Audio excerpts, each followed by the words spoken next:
Olá, sou Flávio Mendes, psicólogo e psicanalista. Seja bem-vinda, bem-vindo a esse novo episódio do Psicanálise Paralela. Nesse momento, após ter feito o primeiro episódio, me veio um texto na cabeça e eu decidi estar apresentando ele para você, que se chama Formulações sobre os dois princípios do funcionamento mental, que tem uma tradução melhor, do alemão para o português, que é Formulações sobre os dois princípios do acontecimento psíquico. Faz até mais sentido de acordo com a proposta do texto.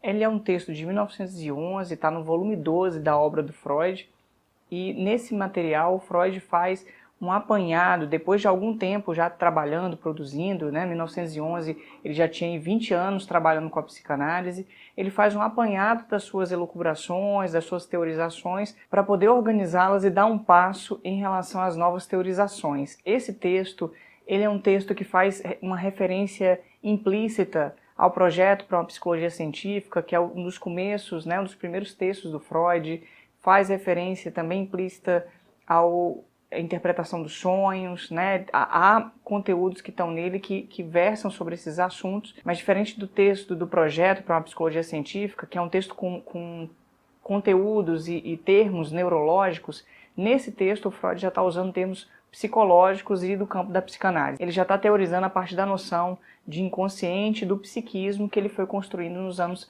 seguintes. Ao mesmo tempo, é um texto que dá encaminhamento para vários outros na obra do Freud, como o texto do narcisismo, o Para Além do Princípio do Prazer, o Ego e o Id. Então ele é um texto, um marco, um texto de marco muito importante na teorização freudiana. Já no começo desse texto, Freud aponta que a neurose faz um afastamento do neurótico em relação à realidade. Ele faz o neurótico voltar-se para seu psiquismo. Vamos pensar o neurótico aqui, no tempo do Freud, a partir de sua teorização, como uma pessoa que tem seus conflitos, suas questões, suas angústias, seus sofrimentos, suas neuras, para ajudar a pensar o que é um neurótico. A pessoa que sofre, E aí a neurose para o Freud, a partir das suas reflexões sobre a clínica, afasta a pessoa da realidade. É nesse sentido que ele vai então propor o objetivo do texto, que é o seguinte, vou pegar o texto aqui. Defrontamos-nos agora com a tarefa de investigar o desenvolvimento da relação dos neuróticos e da humanidade em geral com a realidade e, desta maneira, de trazer a significação psicológica do mundo externo e real para a estrutura de nossas teorias. Ou seja, ele quer entender como que é a relação do neurótico e, por consequência, da humanidade com a realidade. Mas no finalzinho do texto ele deixa mais claro ainda qual que foi o objetivo e que dá para compreender melhor essa proposta. Ele diz assim, nessas poucas observações sobre as consequências psíquicas da adaptação ao princípio de realidade. É isso que está em jogo na apresentação do texto, eu vou construir um pouco melhor isso ao longo dele, tá? Mas o que é importante a gente já pensar aqui é que o Freud está querendo entender como que o psiquismo começa a abrir-se para a realidade. Então ele vai propor a partir daí uma teoria para explicar isso, uma ideia para explicar, e depois as consequências desse movimento. O que é importante a gente pensar, acredito eu, é que o Freud está colocando o psiquismo como centro da sua reflexão. Então imagine aí esse conjunto de situações que poderiam estar acontecendo, do desenvolvimento infantil, a criança, a evolução da humanidade, assim por diante. Freud está colocando tudo isso numa zona um pouco mais lateral e pondo foco no psiquismo, como se ele fosse uma entidade que estivesse ali funcionando e a partir dele as coisas começam a acontecer. Aí está o acontecimento, os acontecimentos psíquicos.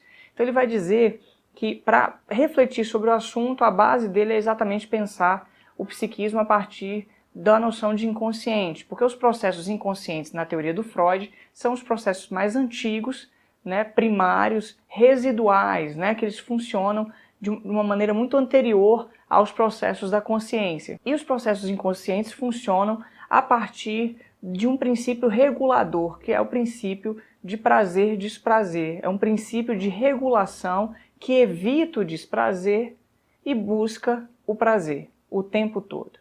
Esse princípio visa uma certa homeostase, um certo equilíbrio psíquico para reduzir toda a tensão psíquica. No momento que a tensão aumenta, vai ter uma tentativa de descarga psíquica para poder reduzir essa tensão e voltar a um certo equilíbrio, um repouso, digamos assim. E eu acho que é importante a gente entender, porque o Freud, nesse momento, ele está falando do inconsciente como um conjunto de representações, né? Mas, ao mesmo tempo, movimento energético por conta dessa redução da tensão. São dois aspectos que vão se colocando. E aí, o inconsciente, num primeiro tempo, num primeiro momento, ele está ali em repouso. E ele faz todo o movimento para manter-se equilibrado ali com esse princípio de prazer e desprazer. Até que por alguma exigência própria, interna, alguma coisa se coloca como uma perturbação. E diante dessa perturbação, o psiquismo faz algum movimento para tentar voltar a essa satisfação, a esse prazer equilibrado ali. E aí o Freud fala que nesse momento o psiquismo começa a alucinar. Alucinar é produzir novas imagens, produzir novas representações para poder dar conta de alguma coisa. E aí o Freud usa o exemplo dos sonhos, né? Os sonhos são alucinações que a gente tem, seja acordado ou dormindo, que nos ultrapassam. A gente inclusive vivencia eles e depois se dá conta de que estava sonhando, né? O sonho ele tem um processo alucinatório funcionando ali. E aí o Freud fala que o inconsciente funcionou dessa mesma maneira. Mas aí esse processo de alucinação para tentar resolver e apaziguar a atenção não dá conta, ele falha. Ele é incapaz de dar conta disso. E aí, nesse momento que o psiquismo tentou se satisfazer por si próprio e não deu conta, ele se abre para a realidade.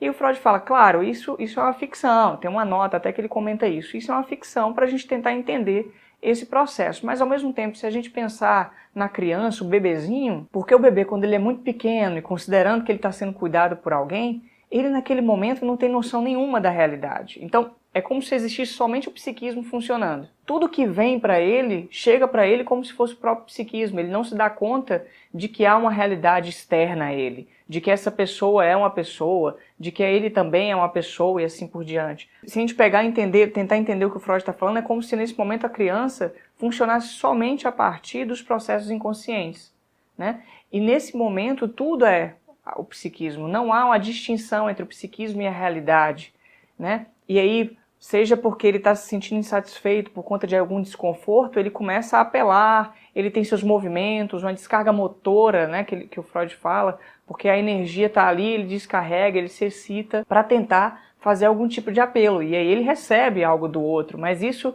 para ele, nesse momento, é puramente processo psíquico. Então, não há distinção entre isso e uma realidade.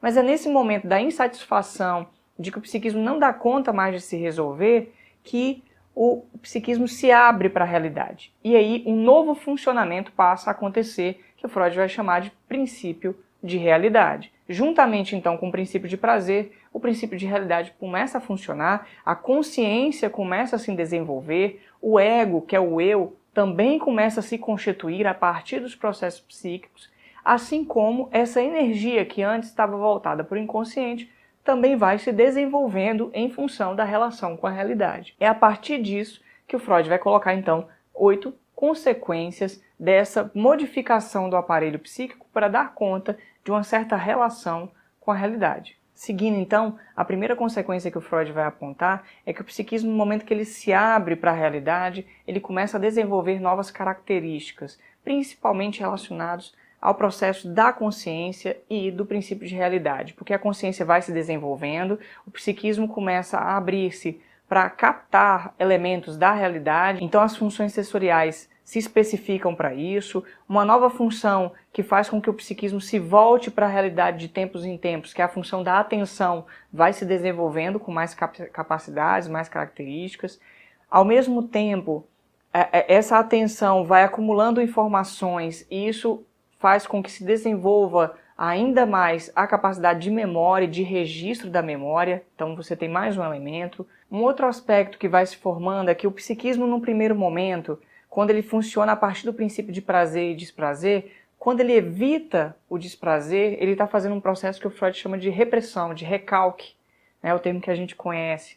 O que é o recalque na psicanálise? O recalque é esse movimento do psiquismo inconsciente de fazer afastar tudo aquilo que causa desprazer, principalmente que é produzido no próprio psiquismo, né? Então o recalque ele é um mecanismo inconsciente que funciona como evitação. E no momento que o psiquismo vai abrindo para a realidade, uma nova função vai se colocando sobre o recalque. O recalque vai ficando de fato como um processo inconsciente, psíquico, e uma função de julgamento, de avaliação, vai se colocando na consciência para avaliar o que é certo, o que é errado, o que é verdadeiro, o que é falso, comparando com os registros de memória, comparando as novas ideias com tudo isso que está sendo captado da realidade. Então isso vai virando um novo polo de julgamento, de avaliação do que é certo, do que é errado, do que é bom, do que é ruim, assim por diante, né?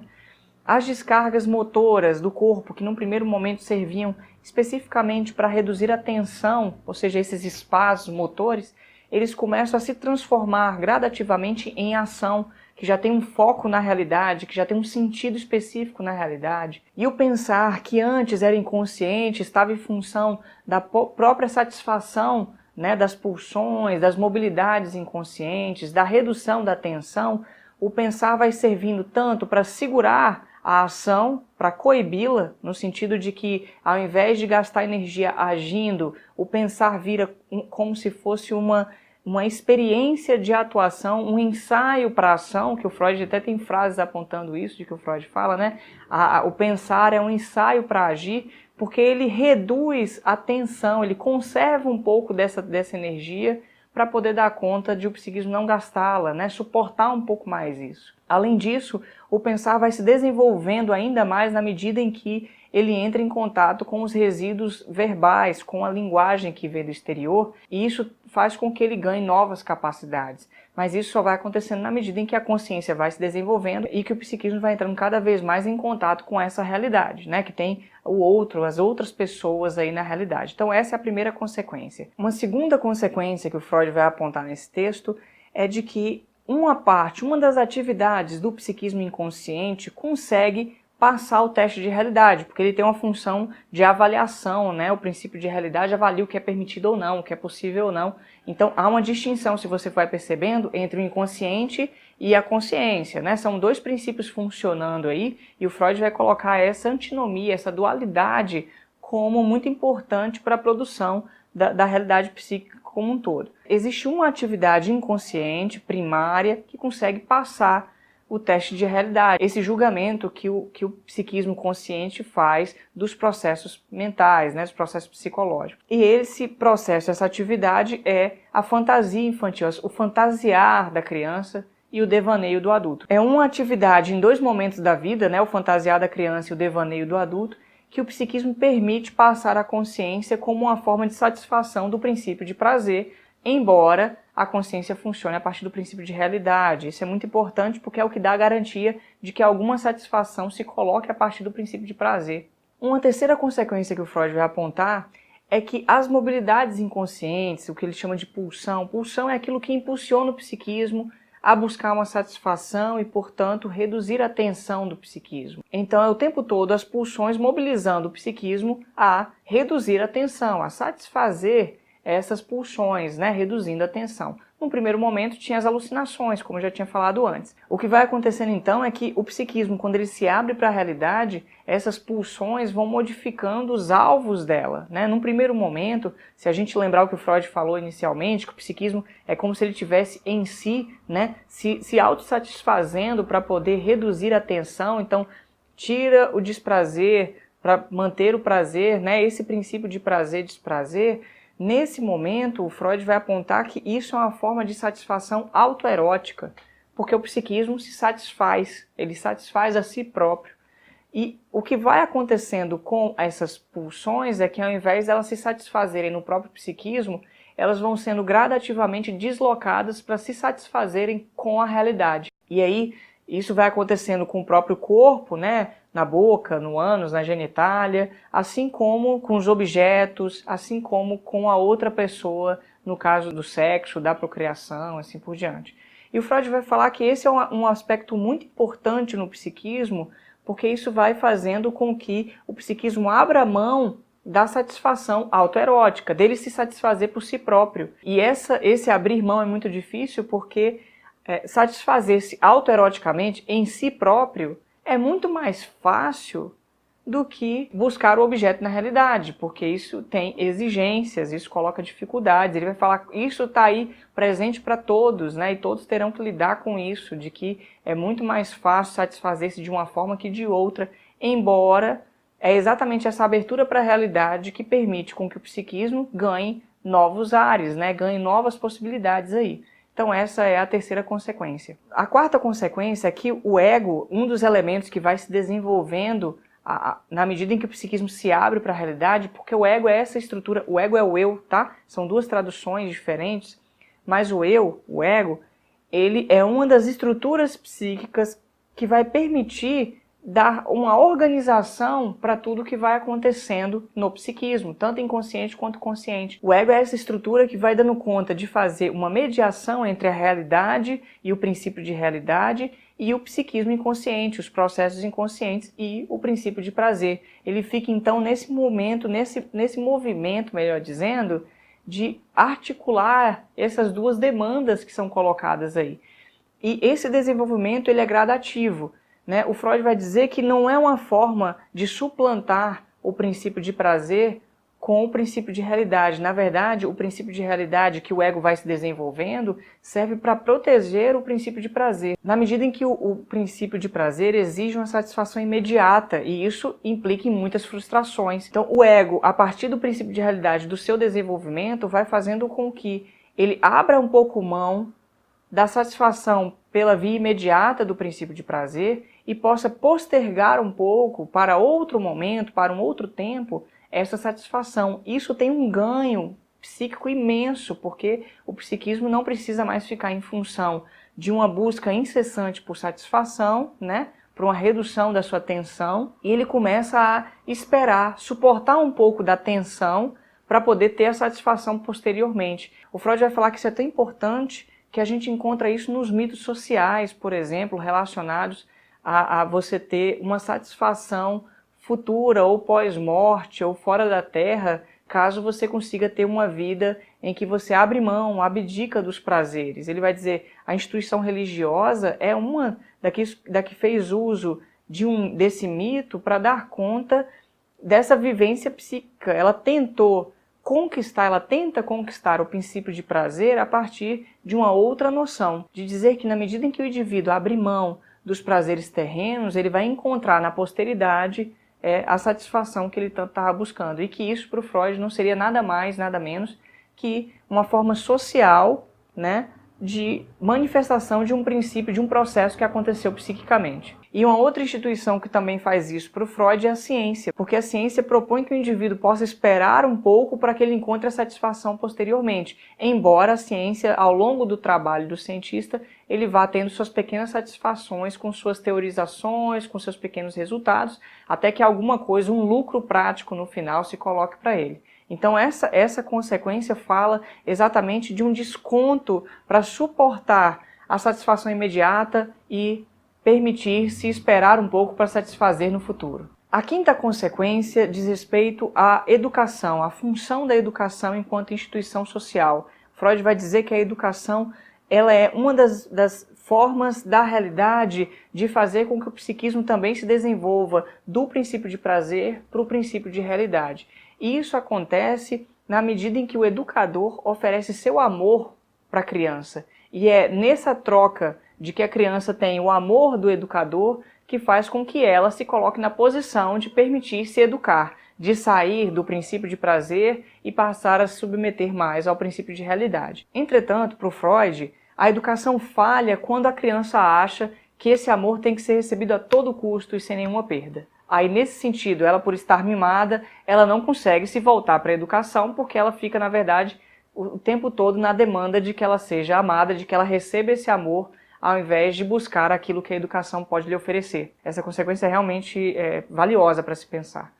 A sexta consequência para o Freud é a questão da arte. A arte, para ele, faz uma reconciliação entre os dois princípios. Isso porque o artista, num primeiro tempo, não abre mão do princípio de prazer. Ele se volta para seus devaneios. Freud, inclusive, tem um texto falando sobre isso, Escritores criativos e devaneios. Porque o artista não abre mão de devanear, de fantasiar, Só que num segundo tempo, o artista consegue transformar esse elemento do devaneio em um produto da realidade, um produto social. Essa transformação, que o Freud chama de sublimação, é algo que faz com que um devaneio da ordem da fantasia se modifique em um produto da realidade. E esse produto da realidade pode ser compartilhado com todos. Mas aí ele coloca algo mais. isso só dá certo porque todos os outros também passam por essa mesma insatisfação entre os dois princípios. Por eles viverem isso de uma abdicação do princípio de prazer em relação ao princípio de realidade, as pessoas se reconhecem nos produtos que os artistas produzem. Uma sétima consequência já diz respeito a uma reflexão sobre a produção das neuroses. Freud diz que dois elementos são importantes aí, então, no desenvolvimento do psiquismo na medida em que ele se abre para a realidade.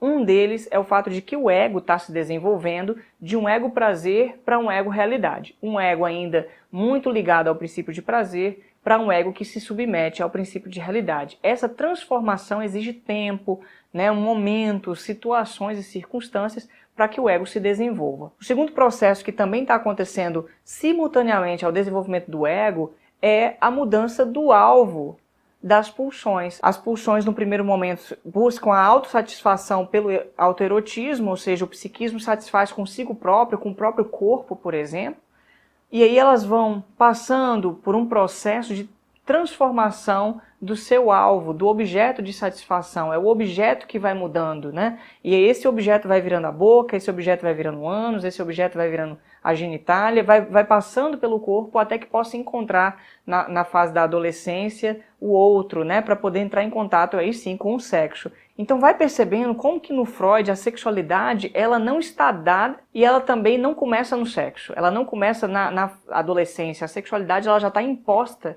desde o primeiro momento, porque ela já está colocada como autossatisfação, como autoerotismo, o erotismo em si próprio. No sentido de que as alucinações estão ali para satisfação, no sentido de que o próprio corpo vai servindo como satisfação, o dedo na boca, colocar tudo na boca, a criança vai passando de uma parte para outra do seu corpo, no momento, por exemplo, que ela vai aprendendo a urinar, a defecar no pinico, no vaso sanitário, a dar descarga, tudo isso vai fazendo parte de um processo de satisfação, até que ela possa encontrar futuramente o outro, a outra pessoa, como um objeto de sua satisfação pulsional. Esses dois processos vão acontecendo simultaneamente. E aí a gente vai percebendo que a neurose para o Freud ela vai se produzindo quando? No caminho do desenvolvimento do ego e do alvo da pulsão, alguma coisa inibe, regride, trava, alguma coisa não flui, não segue adiante, Fica emperrado. E a neurose se produz como uma marcação disso que foi, dessa configuração que estava num determinado momento. Acho que é muito importante, isso ajuda a entender como que o Freud vai pensando a constituição do sofrimento, O indivíduo vai ficando submetido a conflitos psíquicos por conta do seu desenvolvimento diante da realidade. E o último ponto, o oitavo ponto que ele vai colocar é de que o psiquismo inconsciente, os processos inconscientes, eles desprezam a realidade. Se a gente parar para pensar o que o Freud começou falando, essa abertura para a realidade é uma tentativa de conseguir outras formas de satisfação, de dar um passo a mais. Mas isso não significa que o psiquismo deu conta dessa realidade. Então, para o Freud, o psiquismo inconsciente continua escondido, guardado, funcionando a partir do princípio de prazer. O psiquismo consciente vai funcionando a partir do princípio de realidade, mas eles dois vão se constituindo aí de forma dual e antagônica. E aí você vai entendendo como que a teoria freudiana é cheia de conflitos antagônicos, Então existem processos que estão o tempo todo se degladiando e o ego está no meio disso tentando lidar com tudo isso. E aí o Freud fala que o psiquismo inconsciente, os processos inconscientes, por desprezarem a consciência, fazem com que o indivíduo confunda o que é, por exemplo, fantasia e o que é memória inconsciente, o que foi esquecido, por exemplo, o que foi guardado na memória. Então, o que de fato é fantasia, foi construído para satisfação, e o que é o registro da memória guardado. Parece que tudo isso vai se misturando. E ele diz, diante de um paciente com seu sintoma, a gente não pode utilizar o padrão da realidade para refletir, para entender o que está acontecendo nesse sintoma, nem em nenhum dos processos psíquicos, por exemplo, os sonhos, as trocas de palavras e tudo mais. Porque todos os processos inconscientes, eles funcionam a partir do princípio de prazer. A gente não pode usar o princípio de realidade ou os padrões da realidade para entender os processos inconscientes. A gente tem que construir uma nova forma de compreensão. Daí a gente entende a técnica da associação livre, para que o sujeito, o indivíduo, possa falar tudo que está na cabeça e entrar nos seus devaneios. Então, quando Freud fala de que não dá para considerar o sintoma a partir dos padrões da realidade, ele está dizendo que tristeza, a dor, uma angústia, uma fobia, qualquer sofrimento não pode ser pensado a partir da realidade. No sentido de que, se você está sofrendo, vamos fazer algo na realidade para que se resolva.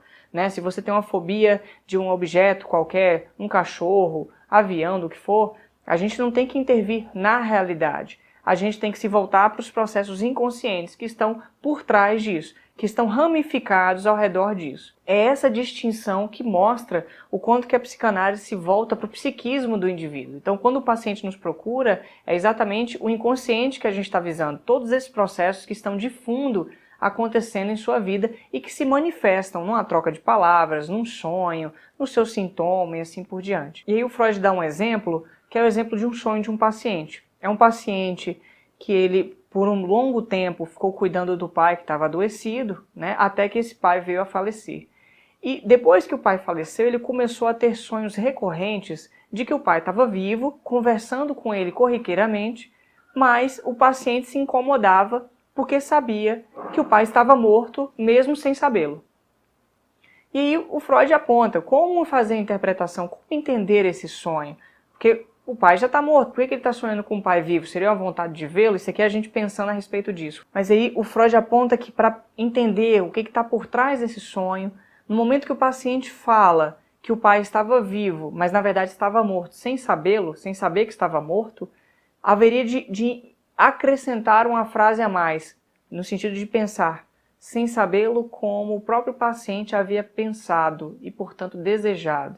Desejar não no sentido somente consciente, mas no sentido inconsciente, porque pensar inconsciente é o puro desejo que está se colocando. Essa é uma noção de desejo que é diferente da vontade consciente. O ponto, então, é que o Freud vai dizer é que a leitura para a compreensão desse sonho não é pela via da realidade, porque o pai estava morto de fato, mas é pela via do que tinha de fantasia por trás disso.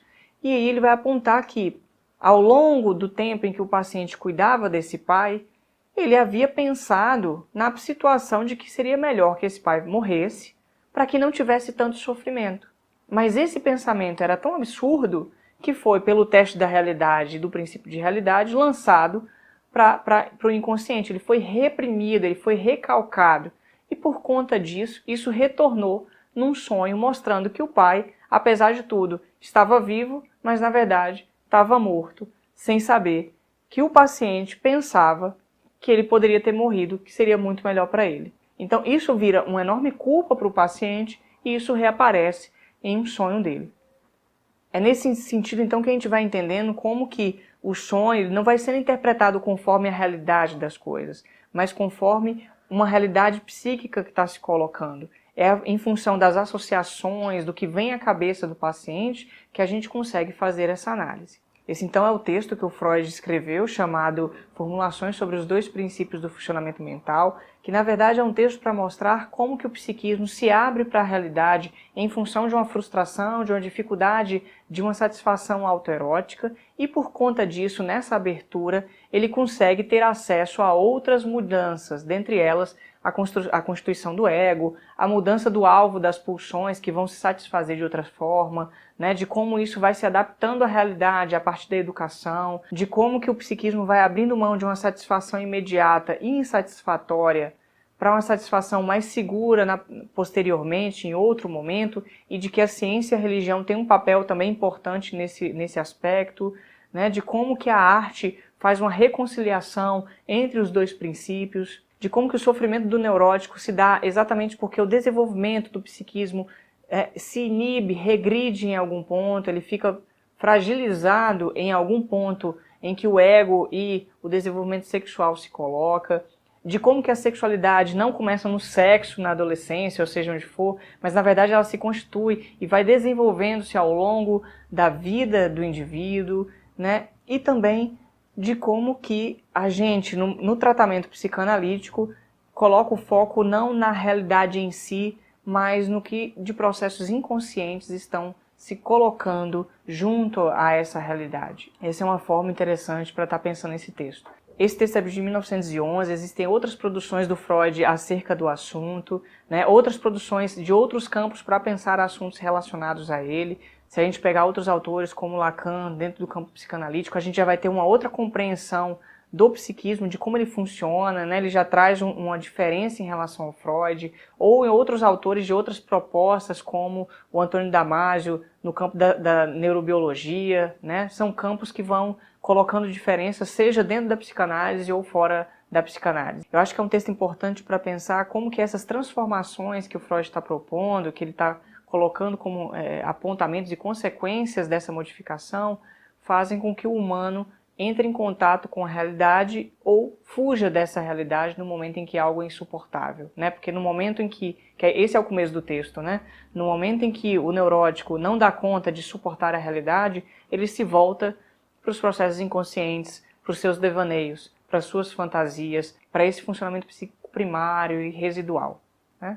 E aí, o que você achou do texto? Você acha que dá para a gente discutir a respeito? Coloca nos comentários, vamos conversar um pouco sobre esse assunto. Se quiser dar uma lida, volta para o vídeo, faz esse movimento que eu acho que pode ser bastante interessante. E curta, compartilhe, faça isso circular um pouco. Tudo bem? A gente se encontra então no próximo episódio do Psicanálise Paralela, certo? Tchau, tchau e até mais.